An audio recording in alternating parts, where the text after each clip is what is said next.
नमस्कार। सिंधु सागर जे Sindhu channel में सभिनी जी दिली आजियां। ॾाढे ख़ुशी जी ॻाल्हि आहे, असांजे लाइ वॾी ख़ुशी जी ॻाल्हि आहे त असां सां गॾु अॼु डॉक्टर प्रताप पिंजाणी आहिनि, जेके गवर्नमेंट कॉलेज, जंहिंखे सम्राट पृथ्वीराज चौहान गवर्नमेंट कॉलेज था चऊं, उन में सर्विस करे चुका ऐं अॼु जी डेट में केकड़ीअ में जेको गवर्नमेंट कॉलेज आहे उन में कमु करे रहिया आहिनि। Doctor Pinjani national council for promotion of Sindhi language जा डायरेक्टर रहिया आहिनि। उहे असां सां गॾु आहिनि। पिंजाणी साहिबु, तव्हांजी स्वागत, तव्हांजी आजियां हिन चैनल में। मां इहो पुछणु चाहींदुसि त असां ही जेको सिंधु सागर चैनल हलायूं था पिया, केॾी महिल तव्हां उन्हनि जी हिकु अधु झलक ॾिठी आहे? छा वीचार आहे तव्हांजो असांजे हिन चैनल जे बारे में? डेफिनेटली जेके बि सिंधी लिटरेचर जे फील्ड में जेके बि हिन टाइप जा इदारा आहिनि, जेको आहे ऐं जेके बि कोशिशूं थी रहियूं आहिनि, उन्हनि ते डेफिनेटली मुंहिंजो मॉनिटर रहंदो ई आहे, छाकाणि त राष्ट्रीय सिंधी भाषा विकास परिषद जे डायरेक्टर जे रूप में जॾहिं मां कमु कयो तॾहिं हिन ॻाल्हि जूं कोशिशूं कयूं कि कीअं असां सिंधी जेके ॿार आहिनि उन्हनि खे बेटर में बेटर जेको आहे कंटेंट असां ॾेई सघूं था, ऐं जीअं अॻियां हली की उन्हनि जो फ्यूचर डिसाइड करण में या भाषा जे वाधारे में असां कमु करे सघूं। त डेफिनेटली जेको चैनल तव्हांजो यूट्यूब चैनल आहे, मूंखे लॻे थो कि हिकु तमामु सुठी कोशिशि आहे ऐं असांजे ॿारनि खे इन सां नॉलेज में इंक्रीज़ त थींदो ई थींदो, मूंखे लॻे थो। पर जेके सिंधी लिटरेचर सां रिलेटेड जेके इशूज़ आहिनि, मां सम्झां थो त काफ़ी उन्हनि ते फोकस रहियो आहे ऐं कंटेंट वाइज़ बि मूंखे लॻे थो कि असां कुझु ॿियनि विद्वाननि खे जेके बि अनफॉर्चुनेटली असांजे हिन फील्ड में जेके आहिनि विद्वान काफ़ी घटि आहिनि, पर वरी बि जेके प्रैक्टिकली हिन में कमु करे रहिया आहिनि, उहे अकेडमिक साइड सां न बि आहिनि, उन जे बावजूदि उन्हनि जो जेको झुकाव उन लिटरेचर सां आहे, त मूंखे लॻे थो उन्हनि खे बि कॉल करे ऐं कंटेंट पाण डिसाइड कयूं कि कहिड़ा कहिड़ा अहिड़ा कंटेंट थी सघनि था जंहिं ते असांखे डिस्कस करणु घुरिजे ऐं ॿारनि जे विच में खणी वञणु घुरिजे। ऐं मूंखे लॻे थो कि इन में इंटरेक्टिव ग्रुप्स बि ॿारनि जा खणणु घुरिजनि ऐं उन्हनि सां उन्हनि जी डिमांड्स छा आहिनि, उन्हनि खे कहिड़ी कहिड़ी लेवल ते प्रॉब्लम्स अची रहियूं आहिनि, उन्हनि शयुनि ते असां फोकस कंदासीं त मूंखे लॻे थो कि चैनल उन खां वधीक बेटर जेको थी सघे थो, जेको आहे। बिल्कुलु। त मूंखे लॻे थो काफ़ी सुठो चैनल आहे ऐं काफ़ी फ़ाइदो ॿारनि खे हिन सां थी रहियो आहे। मां थोरी सी ॼाण ॾियणु चाहींदुसि त असां जेको पहिरीं फोकस कयोसीं यूपीएससी जो सिलेबस, उन में जेको पेपर सेकेंड आहे उहो असां पूरो करे चुका आहियूं क़रीब क़रीब। उन में जेको नज़्म वारो हिसो आहे उहो असां हलायूं था पिया। हाणे असां सोचूं था पिया कि छो जो असांखे सुठा ॿारनि जी जेका आहे तादाद उहा सुठी जुड़ी आहे, त हाणे असां सोचियो आहे कि हिन साल जो जेको असांजो सेशन शुरू थींदो त उन में MA जेका MDS यूनिवर्सिटी अजमेर में आहे, MA प्रीवियस ऐं MA फाइनल, उन जा कोर्स जा कंटेंट असीं हिन चैनल ते खणी अचूं। कुझु अदीबनि खे, कुझु दोस्तनि खे जेके साहित्य जे क्षेत्र में आहिनि, उन्हनि खे बि असीं हिन में जोड़े करे ॿारनि सां करायूं था पिया। पिंजाणी साहिबु, तव्हां बि MA सिंधीअ में कई आहे। मूंखे इहो ध्यानु आहे कि शायदि 2007 आहे या 2008 आहे तव्हांखे गोल्ड मेडल हिन में मिलियो हो यूनिवर्सिटीअ जे पारां। त तव्हां सिंधीअ में नौकरी में रहंदे बि कीअं तयारी कई? थोरो सो असांजे हिननि दोस्तनि खे ॿुधाईंदा।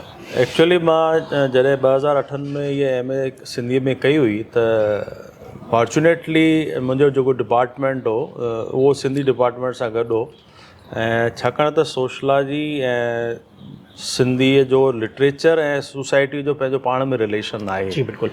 मुंहिंजी इंस्पायरिंग ई हुई, छाकाणि मां हुन खां पहिरीं 2 माइनर प्रोजेक्ट्स करे चुको हुउमि। अच्छा। त मुंहिंजी इच्छा इहा हुई कि structural change in Sindhi community ते स्टडी कई वञे। जी। ऐं मूंखे लॻो कि जेको आहे कि जेके जॾहिं सिंधी माइग्रेट हिते थी आया हुआ, जी, त उन टाइम उन्हनि जे मथां इस्लामिक जेको रीति रिवाजनि जो, लैंग्वेज जो, रिलीजन जो, तव्हांजे कल्चर जो इम्पैक्ट हो। बिल्कुलु। पर जॾहिं इंडिया में माइग्रेट थी आया त मूंखे लॻे थो कि उन जे मथां हिंदुस्तान में जेके रिवाज हुआ, जेको आहे ऐं सनातनी संस्कार, उन्हनि जा जेको इम्पैक्ट हो, चाहे भाषा जे लिहाज़ सां असां ॾिसूं, चाहे कल्चर जे लिहाज़ सां ॾिसूं, त मूंखे काफ़ी चेंजिस नज़र पिया आया। इवन लैंग्वेज में असां इंग्लिश जा वर्ड्स बि काफ़ी यूज़ करे रहिया हुआसीं। त मुंहिंजी इच्छा इहा हुई कि भई स्ट्रक्चरल चेंज सिंधी कम्युनिटीअ जे मथां स्टडी कई वञे।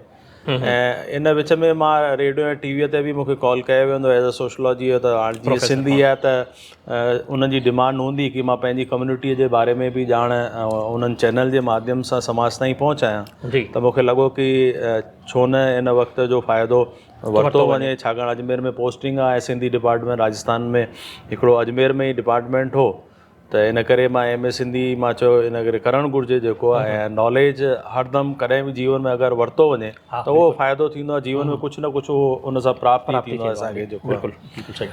जहाँ तक असांजी तयारी जो सुवालु आहे त बैकग्राउंड साइंस जो हो, ऐं साइंस बैकग्राउंड हुअण जे करणु लेबोरिस्ट त साइंस जा ॿार थींदा ई आहिनि, नेचुरल आहे जेको आहे। पर जेका बि शइ असां पढ़ंदा आहियूं उन में त असां कोशिशि इहा कंदा आहियूं भई उन में कंसेप्ट असांखे क्लियर हुअणु घुरिजे। त जेको बि टॉपिक खयों वञे उन में कंसेप्ट क्लियर कया वञनि, ऐं प्लस अगरि सपोज़ असां का नज़्म खणूं था या को प्रोज़ जो पोर्शन आहे या को कहाणी आहे त उन में रेफरेंसिस जो असां यूज़ कयूं, छाकाणि असांखे सोशलॉजी में बि पतो आहे अगरि असांखे का डेफिनेशन आहे या को कंटेंट ॾियूं था त उन सां गॾु उनजो रेफरेंस ज़रूरी ॾींदा आहियूं। बिल्कुलु। ऐं उनखे जेको आहे टू द पॉइंट जेको क्वेश्चन आहे उनजी जेका डिमांड आहे उन डिमांड खे पहिरीं थारोली असां क्वेश्चन पेपर खे पढ़ंदा हुआसीं, उन खां पोइ उनजी जेका डिमांड आहे उन ते फोकस कंदा हुआसीं, उन खां पोइ असां उन में रेफरेंसिस ऐं लिमिटेड वर्ड्स में जेका ॻाल्हि एग्ज़ामिनर पुछी रहिया त उन ते फोकस कंदा हुआसीं। त ईअं चइजे थोरो सिस्टमेटिक वे में, जीअं साइंस जा स्टूडेंट सिस्टमेटिक वे में पढ़ाई कंदा आहिनि त उनजी आदत हुई, उनजो फ़ाइदो मूंखे MA सिंधीअ में बि मिलियो। ऐं रेफरेंसिस जे थ्रू त मां सम्झां थो उन इम्पैक्ट इवेल्यूएटर ते मथां सुठो पियो हूंदो। जी। ऐं प्लस हाईलाइटर्स यूज़ कया हुआ उन में मूंखे ध्यानु आहे। अरे वाह। त जेके मेन कंटेंट हुआ या जेके सिंधी राइटर्स हुआ उन कंसेप्ट जे बारे में उन्हनि जेका ॼाण ॾिनी हुई उन्हनि खे मां हाईलाइट बि कयो। जी। त उन जे करे इवेल्यूएटर्स जेको इवोल्यूशन चङी तरह मूंखे कयो। माना क्वेश्चन खे जेकॾहिं पाण खे अटेंड करिणो आहे त उन जा कंटेंट जेके असां आहिनि उन्हनि ते फोकस कयूं ऐं उन्हनि खे लिखूं। फालतू जो हेॾां होॾां जेको आहे, जीअं पाण खे नारेल मिली वञे हली त नारेल मां जेकॾहिं गूदो कढणो आहे त उन जूं पहिरीं मथां खलू हलक कंदासीं, पोइ वरी मथियों जेको कड़क वारो पोर्शन आहे उनखे अलॻि कंदासीं, पोइ असांखे नारेल हिकिड़ो सफ़ेद अछो ऐं उनजो पाणी जेको आहे सवादु वारो मिलंदो। त अहिड़े तरीक़े सां जेकॾहिं ॿार कंदा त मां सम्झां थो उन्हनि खे सुठा नंबर मिली वेंदा। पन्ना भरण जे बदिरां कंटेंट ते वधीक टू द पॉइंट ते उनखे आंसर ॾिनो वञे। जी जी। पिंजणी साहिबु, तव्हां राष्ट्रीय सिंधी भाषा विकास परिषद में निदेशक रहिया, 2 साल तव्हां उते कमु कयो, त उते तव्हां कहिड़ियूं कहिड़ियूं हासिलातूं जेको आहे कयूं एंड कीअं उते तव्हांखे लॻो? जॾहिं मां उते जॉइन कयो त मुंहिंजो फोकस हिन ॻाल्हि ते हो कि सिंधी भाषा विकास परिषद जो कीअं विकास कयो वञे। जी। उन में अहिड़ा कहिड़ा एरिया आहिनि जंहिंमें असां कमु करे सघूं था ऐं जेके रिसोर्सिस आहिनि उन में डेवलपमेंट कीअं थी सघे थो। त कुझु मूंखे ऐसा एरियाज़ मूंखे मिलिया जिन में कमु थी सघे पियो। मूंखे ॿारनि जो सभिनि खां पहिरीं ॻाल्हि डिमांड आई कि राजस्थान में जेको आहे MA सिंधीअ में हली रही आहे, इन खां सवाइ बॉम्बे यूनिवर्सिटीअ में बि सिंधी डिपार्टमेंट आहे। जेके बि बुक्स आहिनि उहे अरबीअ में अवेलेबल आहिनि ऐं काफ़ी बुक्स अहिड़ियूं बि आहिनि जेके अरबीअ में बि अवेलेबल न आहिनि, त उन्हनि जी फ़ोटो स्टेट कॉपियूं यूज़ थी रही हुयूं। त ॿारनि खे काफ़ी दिक़त थी रही हुई, जेके प्राइवेट स्टूडेंट आहिनि या एक्स स्टूडेंट्स आहिनि। त सिंधी डिपार्टमेंट आहे जेके NCPSL में मुंहिंजा जेके मेंबर साहिब हुआ उन्हनि सां मां कोशिशि कई कि उन सां ॻाल्हि ॿोल कई वञे ऐं हिनखे कीअं असां इन प्रॉब्लम खे परे करे सघूं था। त नज़र आयो कि जेको असां वटि लिटरेचर अवेलेबल आहे उनखे देवनागरीअ में जेको आहे अगरि असां पब्लिश कयूं त वधीक बेटर रहंदो। ऐं छाकाणि त इहा संस्था अहिड़ी आहे जेका कि नॉमिनल रेट्स ते बुक्स अवेलेबल कराए थी। त मां सम्झो कि इहे ॿारनि लाइ काफ़ी सुठो हूंदो। ऐं असां MA प्रीवियस ऐं फाइनल जूं लॻभॻि 11 किताबूं मुंहिंजे टाइम में असां पब्लिश कयूं। जी प्लस मूंखे लॻो की सपोज़ इंडिया जे ॿिए कोने में जेके ॿार वेठा आहिनि उहे सिंधी में एम ए करणु चाहिनि था त हिनखे ई फॉर्म में बि खयो त बुक्स खे असां इन पहिरीं कोशिशि इहा ई कई की न केवल हिनखे हार्ड कॉपीअ में अवेलेबल करायो वञे बल्कि हिनखे ई कंटेंट सॉफ्ट कॉपीअ में बि अवेलेबल करायो वञे ऐं उन लाइ जॾहिं मां पतो कयो की भई हुनखे ई फॉर्म में असांखे वेबसाइट ते खणी वञिणो आहे त वेबसाइट जी बि पंहिंजी लिमिटेशन हूंदो आहे उन पंहिंजो स्पेस हूंदो आहे जी त उन स्पेस खे मां इंक्रीज़ करायो उनजी जेका फीस हुई उनखे जमा कराइण खां पोइ 360 GB मूंखे ध्यानु आहे की उनखे इंक्रीज़ करायो ऐं उहे जेके बि बुक्स हुयूं इवन नॉट असांजूं इहे बुक्स जेके MA जूं हुयूं बल्कि मूंखे लॻे थो की जेके पब्लिकेशन स्कीम में या बल्क परचेज स्कीम आहे उन में असां जेके बुक्स परचेज़ कंदा हुआसीं त उन्हनि किताबनि खे बि असां अपलोड करायूं त वेबसाइट में काफ़ी बुक्स खे असां अपलोड करायूं हिन खां पहिरीं बि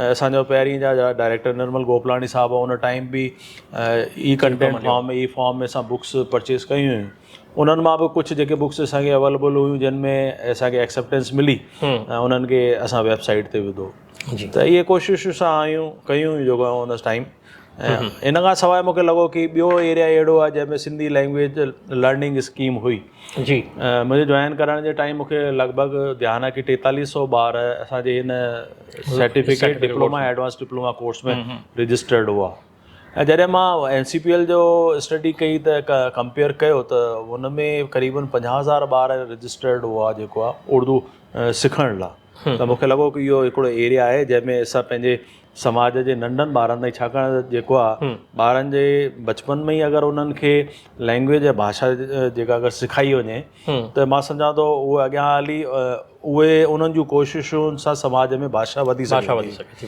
बिल्कुलु त लॻभॻि मुंहिंजे टाइम में 13,000 ॿारनि खे असां हिन सिंधी लैंग्वेज लर्निंग स्कीम सां जोड़ियूं प्लस अलॻि अलॻि चेयर्स में बि उन्हनि खे प्रमोट कयो हुते अलॻि अलॻि सर्टिफिकेट ऐं डिप्लोमा कोर्सिस उन्हनि जे तरफ़ां बि स्टार्ट कयोसीं माना जड़ुनि खां ई जेकॾहिं वण खे संभाल कजे त उहो सुठो पौधो थी सघे थो ऐं सुठो वणु थी सघे थो उन में गुल फुल ऐं फल अची सघनि था पिया वॾी तादाद में असीं करे सघूं था पिया त पिंजणी साहिबु मां पुछणु चाहींदुसि त सिंधी भाषा ॿार खणनि त उन्हनि जो भविष्य छा आहे नई स्कीम जेका पंहिंजी राष्ट्रीय नई शिक्षा नीति आई आहे मां सम्झां थो अगरि उनजो प्रॉपर इम्प्लीमेंटेशन थिए ऐं एग्ज़ीक्यूशन थिए ऐं प्लस जेके बि समाज में जेके असांजा इंटेलेक्चुअल्स आहिनि पॉलिटिशियंस आहिनि अगरि उहे अवेयर आहिनि त मां सम्झां थो की ॾाढियूं पोटेंशियल्स आहिनि की ॿारनि खे जॉब्स मिली सघनि छाकाणि त जॻह पहिरें खां 5 दर्जे ताईं उन में नई शिक्षा नीतिअ में आहे की ॿारनि खे मातृभाषा सेखारी वेंदी त मां सम्झां थो अगरि इहो स्टेप पूरे भारत में खयो वञे थो ऐं असांजी पॉपुलेशन लॻभॻि 1 करोड़ जे आसपास आहे मां सम्झां थो हुन सां जॉब अपॉर्चुनिटीज़ स्कूल लेवल ते वधंदियूं त स्कूल लेवल हा नेचुरल आहे स्कूल लेवल ते असां जॾहिं वधाईंदासीं त असांखे किताबनि जी ज़रूरत बि पवंदी ऐं उन लाइ टाइप राइटर्स जी बि ज़रूरत आहे ऐं तव्हांजी प्रेसिस में बि पब्लिकेशन थी सघंदो त जेके असांजे पब्लिकेशन वारे स्कीम में वञणु चाहिनि था जेके आहिनि ॿार उन में पंहिंजो रोज़गारु ॻोल्हे सघनि था ऐं सिंधी टाइप राइटिंग जो कमु वधी सघे थो त इन में बि काफ़ी स्कोप हो प्रेस में इन खां सवाइ डेफिनेटली न्यूज़ पेपर्स बि वधंदा जी बिल्कुलु जेको आहे त इहो स्कीम मूंखे लॻे थो की स्कूल्स ऐं कॉलेज लेवल में बि असांजा MA या ॿार वधंदा या ग्रेजुएशन लेवल ते ॿार वधंदा इन खां सवाइ मां सम्झां थो की लोकसभा ऐं राज्यसभा में बि असांजूं सीट्स आहिनि जिते असांखे ॿार अवेलेबल कान आहिनि काफ़ी टाइम खां ख़ाली रहिया इंटरप्रेटर्स अवेलेबल नथा थियनि इन खां सवाइ UPSC ऐं जेको आहे स्टेट जेके एग्ज़ामिनेशन्स आहिनि उन में बि आहिनि त मां सम्झां थो अगरि डिफरेंट एरियाज़ में चाहे कंप्यूटर सॉफ्टवेयर में बि असां कोशिशि करे सघूं त इन में जॉब्स ॿारनि खे मिली सघनि था जेको पर इहो डिपेंड कंदो की अगरि सभा जा इंटेलेक्चुअल्स पाण में मिलनि ऐं कहिड़ा कहिड़ा एरियाज़ आहिनि जिन में अॻियां असां पंहिंजे ॿारनि खे प्रमोट करणु चाहे सिंधी फिल्म्स आहिनि सिंधी म्यूज़िक आहे आर्ट एंड कल्चर आहे त सभिनि हंधि असांखे ट्रांसलेटर्स जी ज़रूरत पवंदी चाहे TV आहे त अगरि TV में बि कोशिशि असांजा पॉलिटिशियंस कनि था या रेडियो ते कोशिशि कनि था जिते जिते असांजा रेडियो चैनल्स हलनि पिया या TV जा चैनल्स हलनि पिया त उहो डिपेंड करे थो कि टोटल सोसाइटी हॉलिस्टिक अप्रोच खणी ऐं पंहिंजी कोशिशि करे त असांजे ॿारनि लाइ घणी रोज़गार पैदा थी सघे मूंखे लॻे थो। ऐं नई शिक्षा नीति इहो सिंधी समाज लाइ हिकु वरदान थी सघे थी पई। बिल्कुलु भाषा मातृभाषा जेका आहे उहा असांजे लाइ वरदान थी सघे थी पई। मूंखे यादि आहे जॾहिं मां स्कूल में हूंदो हुउसि त असां 5 ताईं जेके सामाजिक ज्ञान ऐं विज्ञान हूंदो हुओ असां उहो सिंधी में पढ़ंदा हुआसीं। पोइ 6 खां पोइ जॾहिं असां ईंदा हुआसीं त पोइ उहो वञी हिंदी में थींदो ऐं सिंधी असांजी हिकिड़ी ॿी गॾु गॾु हलंदी रहंदी हुई। जेकॾहिं उहो वापसि शुरू थो थी वञे हली त सिंधीअ जे लाइ इहो हिकु वरदान साबित थींदो। आख़िर में पिंजानी साहब मां तव्हां खां हिकु पुछणु चाहींदुसि त जेके असांजा ॿार संघ लोक सेवा आयोग जी सिविल सर्विसिस में जेको आहे पेपर ॾियनि था पिया उन्हनि जे लाइ तव्हां छा गाइडलाइन ॾियणु चाहींदा? उन लाइ मां जॾहिं एम ए जी ॻाल्हि मां तव्हांसे कई कि संघ लोक सेवा आयोग में पहिरीं पाण खे स्ट्रेटजी ठाहिणी पवंदी कि कहिड़ो अहिड़ी स्ट्रेटजी हुजे जंहिंजे थ्रू उनखे गोल खे अचीव कयूं। त सभिनि खां पहिरीं त असांखे फोकस थियणो पवंदो। ऐं मूंखे लॻे थो कि कंहिं बि एरिया में तव्हांखे अगरि सक्सेस थियणो आहे त डिटर्मिनेशन डेडिकेशन इहे शयूं हुअणु घुरिजनि ऐं तव्हांजी स्ट्रॉन्ग विल पावर हुअणु घुरिजे। प्रॉब्लम्स तव्हांखे ईंदियूं डेफिनेटली ईंदियूं जी पर अगरि तव्हां इंटरेक्टिव ग्रुप्स पाण में ठाहियो ऐं इंटरेक्टिव ग्रुप्स खणी करे प्लस मूंखे लॻे थो कि जेके ॿार UPSC क्लियर करे चुका आहिनि ऐं उन्हनि खां बि उन्हनि खां कॉन्ट्रीब्यूशन वरितो वञे ऐं उन्हनि जा मोटिवेशनल लेक्चर्स जेको कराया वञनि उन्हनि खे अपलोड कयो वञे ऐं उन्हनि जो चङी तरह प्रचार प्रसार थिए त मां सम्झां थो ॿारनि जो उन्हनि खे बेनिफिट मिलंदो। पर ॿारनि खे इहा ॻाल्हि बिल्कुलु ध्यानु करिणो पवंदो कि कंहिं बि एरिया में असांखे अगरि सक्सेस करणी आहे त उन को शॉर्ट रूट कान्हे ऐं उन में असांखे पूरी महिनत करणी पवंदी ऐं उन पंहिंजे जेको लक्ष्य आहे गोल आहे उनखे फोकस करे असां महिनत कंदासीं। बिल्कुलु जेकॾहिं असांखे पहाड़ जी चोटी ते चढ़णो आहे त पहाड़ जी जेका जड़ आहे उतां खां वठी पैदल हलिणो पवंदो ऐं चोटीअ ते असांखे पहुचणो पवंदो। जेकॾहिं असीं चाहियूं कि असां चोटीअ ते पहुचूं पर पहाड़ ते जेका ट्रैकिंग न कयूं हेलीकॉप्टर सां या हवाई जहाज सां वञी कयूं त दोस्तो हेलीकॉप्टर सां हवाई जहाज सां जेकॾहिं चोटीअ ते लहंदासीं त पैराशूट जी हवा आहे उहा कहिड़े रुख पासे खणी वञे हली उहा चोटीअ ते छॾींदी या वापसि हेठि अची छॾींदी। इन जे लाइ मूं वटि अखर कोन्हनि के छो जो हवा जे रुख सां ई पैराशूट हलंदो आहे। पैराशूट सिधो चोटीअ ते न किरंदो तंहिं करे पैराशूट पाए करे कंहिं गोल खे न अचीव कयो। हेठां खां वठी कोशिशि कयो ऐं पहाड़ जी चोटी तव्हांखे ज़रूरु मिलंदी। पिंजानी साहब तव्हां पंहिंजे मशगूलियुनि मां असांखे टाइम ॾिनो तव्हांजी वॾी महिरबानी।